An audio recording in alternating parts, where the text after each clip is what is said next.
Hello नमस्कार दोस्तों, आप सभी का स्वागत है हमारे यूट्यूब चैनल हाई पाई मार्क्स में। देखिए आज शुरू करते हैं एनसीईआरटी मैथ प्रश्नावली 1.5 एक्सरसाइज।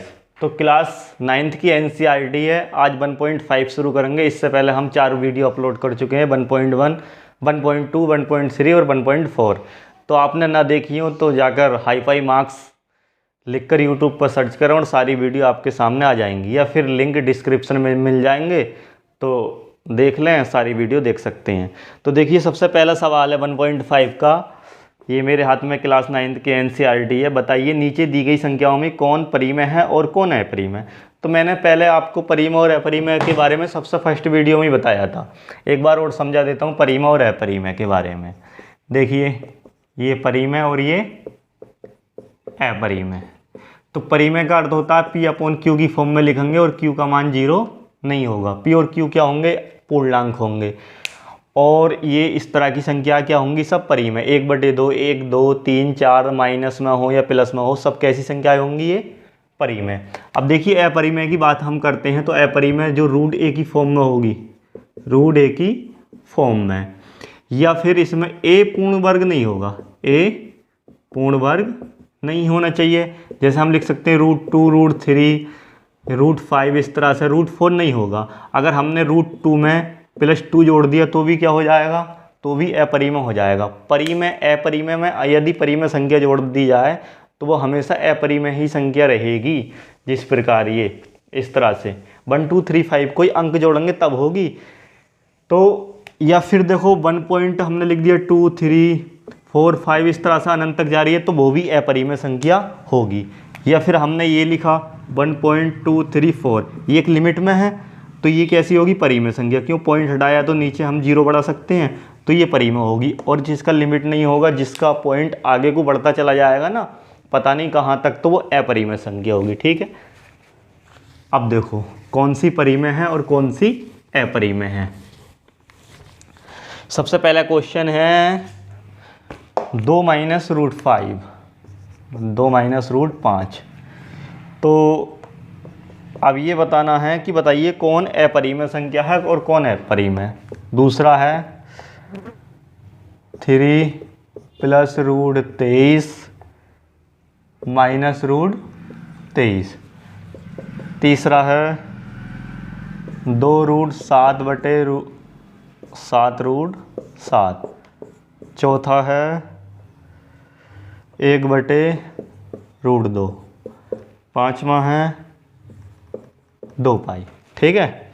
अब देखो तो हमें पता है ये 2 अंक है, लेकिन √5 कैसी है? अपरिमेय। मैंने क्या बताया? अपरिमेय संख्या में कोई भी प्राकृतिक संख्या जुड़ी हुई होगी तो वो हमेशा अपरिमेय ही संख्या रहती है। तो हम इसको लिखेंगे कि ये अपरिमेय संख्या है, अपरिमेय संख्या। अच्छा इसकी बात करेंगे, आपको पता है ये अपरिमेय, ये तो ये इससे कट गया तो 3 बचा। तो 3 कैसी संख्या है? परिमेय। हमेशा प्लस माइनस कैंसिल हो जाते हैं। अब देखो ये बटे में इससे ये कट गया तो इसका मतलब हो गया 2/7। और ये भी कैसी संख्या है? परिमेय, क्योंकि P/Q की फॉर्म बन गई। इसके बटे में कैसी संख्या है? अपरिमेय। क्यों? क्योंकि ये P है और ये Q है तो ये तो पूर्णांक है, लेकिन ये पूर्णांक नहीं है। √2 कभी भी पूर्णांक नहीं होता है क्योंकि पूरी पूरी संख्या नहीं है, तो इसलिए ये कैसी हो गई? अपरिमेय संख्या। अच्छा अब बात करते हैं 2 पाई। पाई हमेशा अपरिमेय संख्या होती है। क्यों? देखो पाई का मान 22/7 होता है, लेकिन ये बाद में लगभग मान माना गया है। जो पाई का मान वैज्ञानिकों ने निकाला है वो 3.14 इस तरह से अनंत तक निकाला है। इसका कोई एग्जैक्ट मान नहीं है, वैसा पूर्ण संख्या नहीं है पाई। तो इसलिए जब पाई पूर्णांक नहीं है, पूर्ण संख्या नहीं है, तो ये कैसी संख्या हुई? अपरिमेय। लेकिन बाद में क्वेश्चन को सोल्व करने के लिए उसके लगभग 22/7 मान एक मान लिया गया। ठीक है। तो 2 पाई भी कैसी संख्या है? एक अपरिमेय संख्या। ठीक है, अपरिमेय संख्या। अब देखो ये सारे डाउट आपके क्लियर हो गए होंगे। अब चलते हैं क्वेश्चन नंबर 2 पे। ठीक है, आप इनको उतार लो और अब नेक्स्ट सवाल देखो। दूसरा सवाल कह रहा है निम्नलिखित व्यंजकों में से प्रत्येक व्यंजक को सरल कीजिए। जैसे 3 + √3 और 2 + √3। दूसरे का पहला 3 प्लस रूट 3 और 2 प्लस रूट 2। तो वो इस तरह के सवालों में कैसे करते हैं, तो सबसे पहले हमें मल्टीपल आना चाहिए। अब ध्यान दो, ये पहली संख्या है, इसकी दोनों संख्याओं से मल्टीपल करो, 3 दूना 6।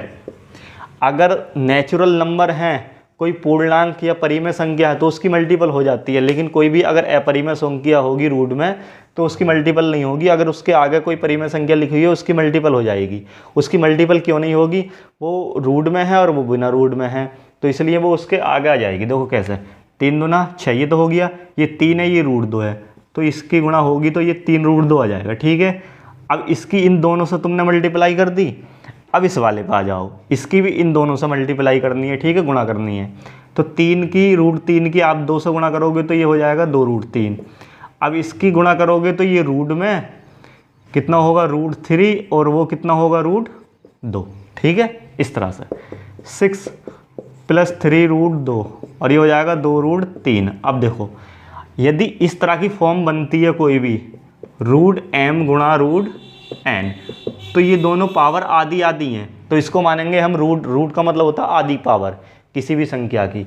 तो ये आराम से रूट में गुणा मल्टीपल हो जाती है, रूट m गुणा n, इसको हम लिख सकते हैं। तो हम लिख सकते हैं इसको रूट 3 गुणा 2, तो 6 plus 3 root 2 root 3 plus root 6। ये इस सवाल का क्या हुआ, उत्तर, आंसर। जल्दी एकदम कॉपी करो।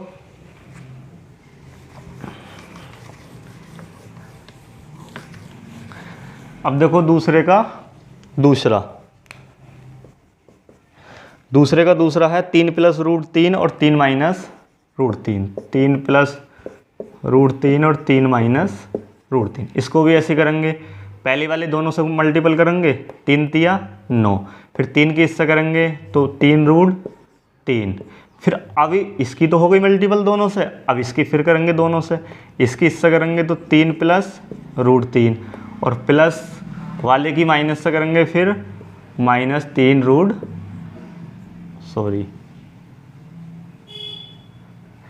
इसकी इससे कर ली तो ये। ठीक है, अब देखो इसकी अगर इससे करोगे तो रूट 3 है, यहाँ को समझा देता हूँ, रूट 3 की मल्टीपल हम रूट 3 से करेंगे तो ये रूट 3 गुणा 3 हो गया, फिर बन गया जोड़ा, तो जोड़े से एक 3 बाहर निकल आएगा। या फिर हम ये कह सकते हैं रूट से रूट कैंसिल होता है। कैसे, 3 की पावर 1/2, यहाँ भी 3 की पावर 1/2। इस रूट का मतलब है कि पावर आधी है, इस रूट का भी मतलब है पावर आधी है। गुणा में जो पावर होती हैं, जो घातें होती हैं, वो जुड़ जाती हैं, तो 1/2 प्लस 1/2। अगर आधा और आधा को जोड़ोगे तो कितना आएगा, 3 की पावर 1। अगर 3 की पावर 1 है तो उसका मतलब तो 3 ही है। ठीक है ना। अब इसी तरह से तो ये रूट 3 की गुणा रूट 3 से करेंगे तो ये 3 आएगा, क्या आएगा, 3। इससे ये कट जाएगा तो ये बचेगा 9 माइनस 3 बराबर 6। ये सवाल का उत्तर। अब देखो चिन्हों की गुणा समझ लो, यहाँ प्लस था, जिसके आगे यदि कोई चिन्ह नहीं होता उसको हम प्लस मानते हैं, और जिसके आगे चिन्ह होता है वो तो दिखता ही है हमें। तो 3 की गुणा 3 से करेंगे 9, ये प्लस है, प्लस की गुणा प्लस से होगी। अगर चिन्ह समान होंगे, समान चिन्हों की गुणा होगी तो प्लस आएगा, और विपरीत चिन्हों की गुणा होगी तो माइनस। देखो समान चिन्ह गुणा तो प्लस, विपरीत चिन्ह गुणा, ये गुणा की चिन्ह लगा देता हूँ, गुणा तो आएगा माइनस। एग्जाम्पल जैसे प्लस की गुणा प्लस से करोगे तो क्या आएगा, प्लस। माइनस की गुणा माइनस से करोगे तो प्लस। यहाँ समान चिन्ह हैं, समान। यदि आपने प्लस की गुणा माइनस से कर दी तो माइनस, और माइनस की गुणा प्लस से कर दी तो भी माइनस। ये चिन्हों की गुणा होती है। अगर समान चिन्हों की गुणा समान चिन्हों से करते हैं ना तो प्लस होता है, और असमान चिन्हों की गुणा करते हैं तो क्या होता है, माइनस। ठीक है, ये बात भी समझनी जरूरी है। या फिर इस सवाल को देखो एक तरीके से और कर सकते हैं। अभी आपने फॉर्मूला पढ़ा हो या ना, एक फॉर्मूला होता है a plus b a minus b, वो फॉर्मूला होता है a square minus b square का। ठीक है, तो जैसे ये है, इसको यदि आपने a मान लिया, इसको b मान लिया, इसको a मान लिया, इसको b, तो ये क्या हो गया, a प्लस बी, ये क्या होगा, a माइनस बी। तो a की वैल्यू 3 और b की वैल्यू √3, तो हम ये कह सकते हैं a की वैल्यू 3 का स्क्वायर और b की वैल्यू √3 का होल स्क्वायर, तो 3 का स्क्वायर करोगे 9। अब स्क्वायर से रूट हमेशा कैंसिल हो जाता, तो कितना बचेगा 3, 9 में से 3 घटाओगे 6। अब भी उत्तर 6 ही आया, ठीक है। यदि समान संख्या हो तो a प्लस बी और a माइनस बी की फॉर्म बन जाती है। नेक्स्ट सवाल देखो, दूसरे का तीसरा। तो दूसरे का तीसरा सवाल है √5 प्लस √2 का होल स्क्वायर। कुछ फॉर्मूले बता देता हूँ एकदम, ठीक है, आपको ये याद कर लेना। a प्लस बी का होल स्क्वायर बराबर होता है a square plus b square plus 2ab। a minus b का होल स्क्वायर बराबर होता है a square plus b square minus 2ab। a square minus b square बराबर होता है a माइनस बी और a प्लस बी। अभी फिलहाल में ये 3 फॉर्मूले याद कर लेना आप, ठीक है। वैसे फॉर्मूले तो बहुत हैं, उतार लो इसको। अब देखो फॉर्मूले बेस्ड क्वेश्चन है। √5 प्लस √2, √5 प्लस √2 का होल स्क्वायर। एक तो इसको फॉर्मूले से कर सकते हैं, एक विदाउट फॉर्मूला भी, दोनों तरीके से बताऊंगा मैं आपको, ठीक है। फॉर्मूले से कैसे कर सकते हैं, इसको a इसको b, तो a प्लस बी का होल स्क्वायर बन जाएगा, क्या होता है a square plus b square plus 2ab। तो देखो a square plus b square plus 2ab।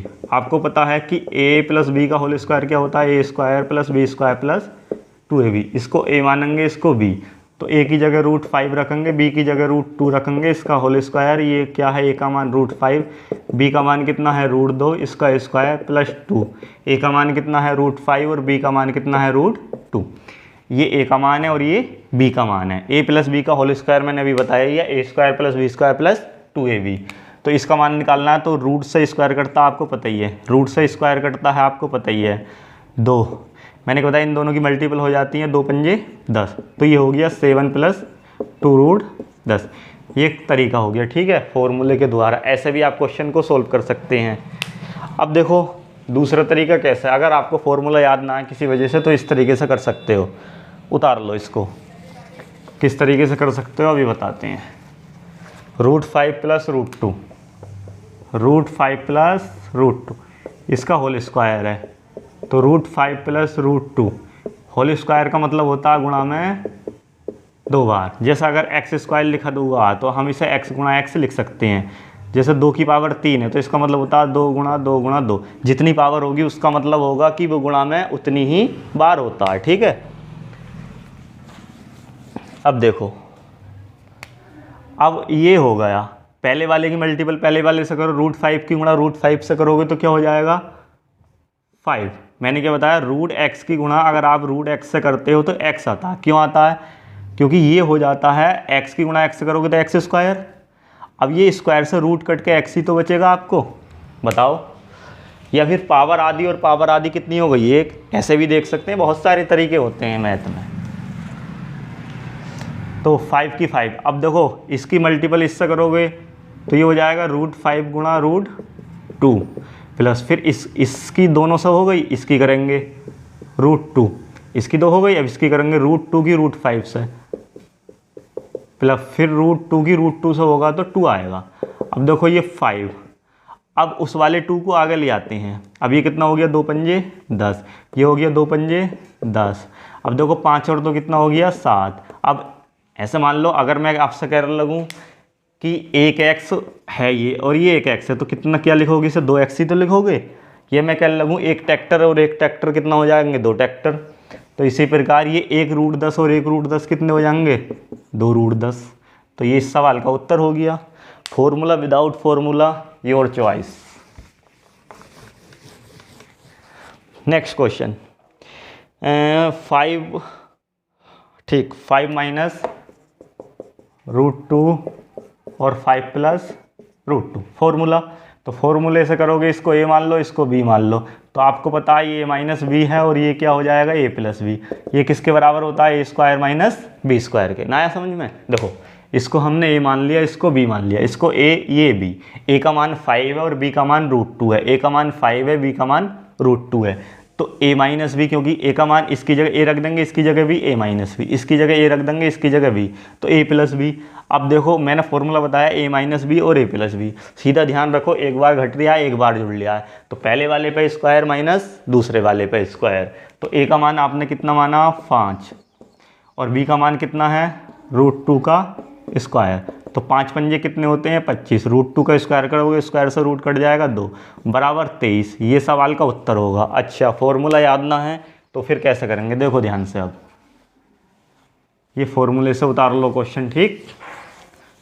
तो मल्टीपल गुणा कैसे करोगे, 5 की गुणा 5 से करोगे 25, 5 की, अब इस वाले की गुणा दोनों से करनी है। 2 की जगह 3 पद भी होते, 10 पद भी होते तो इसकी सारे पदों से मल्टीपल करनी पड़ती, ठीक है। 5 पंजे 25, 5 की गुणा √2 से करोगे तो 5√2, क्योंकि यहाँ प्लस और ये प्लस। अब इसकी गुणा, ये देखो ये माइनस है ये प्लस है तो माइनस ही आएगा, क्योंकि उल्टे उल्टे चिन्हों से गुणा हो रही है। तो ये हो जाएगा -5√2। अब देखो ये माइनस ये प्लस, फिर माइनस आएगा। √2 की मल्टीपल √2 से करेंगे तो मैंने क्या बताया, समान रूट की गुणा होती है तो रूट हट जाता है 2। अब इससे ये कट गया तो 25 - 2 बचा, इसका मतलब होता है 23। यही सवाल का उत्तर है, ठीक। नेक्स्ट क्वेश्चन देखो।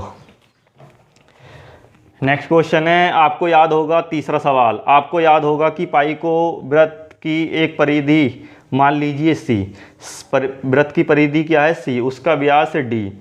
अच्छा, अनुपात से परिभाषित किया जाए, अर्थात पाई बराबर C/D। इन्होंने दे रखा कि भैया पाई बराबर कितना है C/D। अब देखो C क्या है, C का मतलब है यहाँ परिधि, किसकी, वृत्त की। लिख देता हूँ, वृत्त की परिधि। D का मतलब व्यास, जिसको हम डायमीटर भी बोलते हैं, ठीक है। तो ये अब आपने पढ़ा होगा परिधि का सूत्र होता है C बराबर 2πr होता है ना। तो C बराबर, इसको हम लिख सकते हैं 2r गुणा पाई। अब एक बात बताओ, 2r कोई वृत्त है, जो व्यास है उस व्यास जो होता है वो परिधि का दुगना होता है। जब आप बीजगणित वो पढ़ेंगे ना, रेखा गणित, तो ये सारी बातें हम समझाएंगे, ठीक है। या फिर मेंसुरेशन में भी हैं, मेंसुरेशन पढ़ोगे तो ये 2r जो होता है ये व्यास है, क्योंकि व्यास हमेशा त्रिज्या का दुगना होता है। जैसे ये वृत्त है, यहाँ से यहाँ तक कि ये केंद्र है। अब केंद्र से आपने वृत्त खींच दिया तो ये त्रिज्या हो जाएगी। केंद्र से परिधि तक की दूरी को हम त्रिज्या कहते हैं, ठीक है। कहीं भी मिला दो, ये केंद्र है, यहाँ से यहाँ मिला दो, यहाँ से यहाँ मिला दो, यहाँ से यहाँ मिला दो दूरी। अब यहाँ से यहाँ मिला दोगे ये भी यार। अब एक छोर से दूसरे छोर तक की दूरी, रेखा जब केंद्र से होकर, जो भी रेखा अगर केंद्र से होकर जाए तो एक छोर से दूसरे छोर वो व्यास कहलाता है, ठीक है। तो ये r और r क्या हो गया 2r, तो इसलिए इसकी ये हो गया पाई। तो देखो आपको पता है पाई बराबर क्या हो जाएगा C/D। ये चीज़ इन्होंने डायरेक्ट दे रखी है और मैंने आपको समझा भी दी, ठीक है। अब ये क्या, अब क्वेश्चन में देखो आगे एक चीज़ और कही है इन्होंने कि पाई एक अपरिमेय संख्या है। बिल्कुल सही बात है। तो इन्होंने कहा है कि इस अंतर विरोध का निराकरण आप किस प्रकार करेंगे। ये मतलब अंतर विरोध हो रहा है अगर C है और D है। तो इन्होंने कहा कि C और D एक, मान लो परिधि है, परिधि भी आएगी तो एक परिमेय संख्या आएगी, पूर्णांक के रूप में आएगी। वैसे ये जरूरी नहीं है, तो ये अंतर विरोध नहीं है। क्यों, क्योंकि पाई का मान जो होगा अपरिमेय वो 3.144 मैंने बताया है, लेकिन 22/7 हम मान लेते हैं। तो ये लगभग में होता है, क्या होता है ये लगभग में, इसलिए ये अंतर विरोध नहीं है, अंतर विरोध नहीं है, ठीक है। क्योंकि पाई का मान जो होता है 22/7 वो लगभग में माना जाता है। एक्चुअल में जो पाई का मान होता है वो 3.14 इस तरह से आगे तक होता है, ठीक है। तो C और D, अब C का मान कुछ भी हो सकता है, D का मान कुछ भी हो सकता है, तो इसलिए अपरिमेय संख्या आ सकती है, ठीक। तो बस इसमें यही समझाना था। अगला सवाल देखेंगे। अब सवाल नंबर आता है 5, निम्नलिखित हरों का परिमेयकरण कीजिए। 5वां सवाल 1/5 क्वेश्चन, 1/√7 यही क्वेश्चन है। तो इसका परिमेयकरण करना, देखो 1/√7, तो जो अपरिमेय संख्या होता है ना उसको हटा के हमें परिमेय बनाना होता है, ठीक है। अब परिमेय कैसे बना सकते हैं, जैसे √7 है, √7 की √60 से मल्टीपल कर दोगे तो 7 आ जाएगा। तो इस वजह से तो यहाँ ऊपर नीचे 7 √7 से मल्टीपल कर देंगे तो हो जाएगा √7, नीचे रूट की रूट से मल्टीपल होगी तो केवल 7 ही इस सवाल का उत्तर होगा। अब हर क्या हो गया परिमेय और अंश क्या हो गया अपरिमेय। अब नेक्स्ट क्वेश्चन है दूसरा, बहुत हल्के हल्के सवाल है। √7 - √6 हर का बनाना। देखो इसके विपरीत चिन्हों से परिमेयकरण कर दो, √7 प्लस √6, ठीक है, √7 प्लस √6। अब गुणा एक ही चीज़ से करनी पड़ती है, अब इससे ही कट जाएगा तो कोई फ़र्क नहीं पड़ने का, ठीक। अब यहाँ माइनस है तो प्लस से करनी है, यदि यहाँ प्लस होता तो माइनस से करते, उसका अपोजिट लेंगे चिन्ह, तो ऊपर हो जाएगा √7 प्लस √6 बटे में। देखो मैंने क्या बताया आपको, एक बार घट रहा एक बार जुड़ लिया, इसका मतलब ये a माइनस बी और ये a प्लस बी।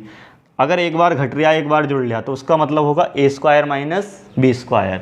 तो हम कह सकते हैं कि √7 का स्क्वायर माइनस √6 का स्क्वायर। अब ध्यान से देखो, ऊपर √7 प्लस √6 बटे में ये 7 बचा और ये 6 बचा, तो यहाँ को लिख देते हैं √7 प्लस √6 बटे में 7 में से 6 घटाओगे 1, तो बटे में 1 हो तो उसको हटा देते हैं, ठीक है, अंश में हो तो मत हटा देना। ये उत्तर होगा इस सवाल का, ठीक है। अब नेक्स्ट सवाल देखते हैं हम। ये 2 सवाल हो गए, 5वें का पहला और दूसरा।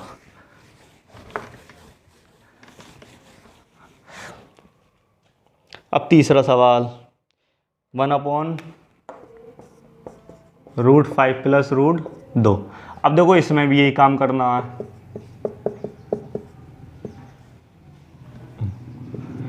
ये है जो हर है उसके विपरीत चिन्हों से गुणा कर दो, √5 माइनस √2।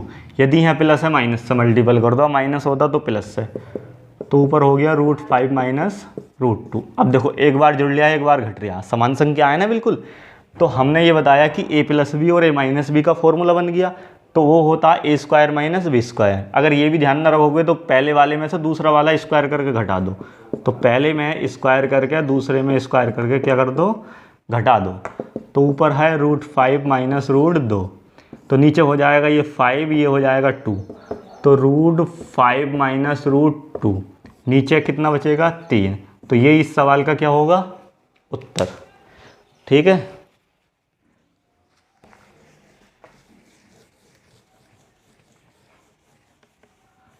नेक्स्ट सवाल देखो, 1/√7 माइनस 2। अब देखो इसमें भी यही काम करना है। ये कौन सा सवाल है, 5वें का चौथा सवाल है। 1/√7 माइनस,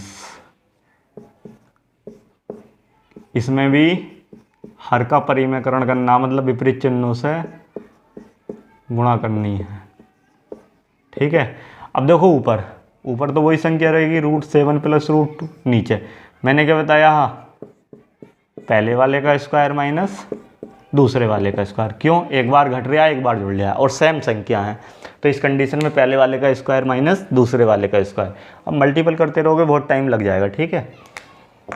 √7 प्लस 2, ये हो गया 7 और 2 दूना 4, तो ये हो गया √7 प्लस √2। 7 में से 4 घटाओगे 3, ये इस सवाल का क्या है, उत्तर। क्योंकि रूट से मैंने क्या बताया, स्क्वायर कट जाता है तो 7 बचा। 2 को स्क्वायर करोगे इसका मतलब होगा 2 का स्क्वायर का मतलब होगा 2 गुणा 2, तो 2 दूना कितना हो जाएगा 4। यही सवाल का उत्तर है। देखिए आज 1.5 एक्सरसाइज भी कंप्लीट हो गई। अगर आप नए हैं तो चैनल को सब्सक्राइब करें, वीडियो को लाइक करें और शेयर करें, ठीक है। 9th NCERT का पूरा मैथ पढ़ने के लिए आप चैनल से जुड़ सकते हैं। धन्यवाद। जय हिंद, जय भारत।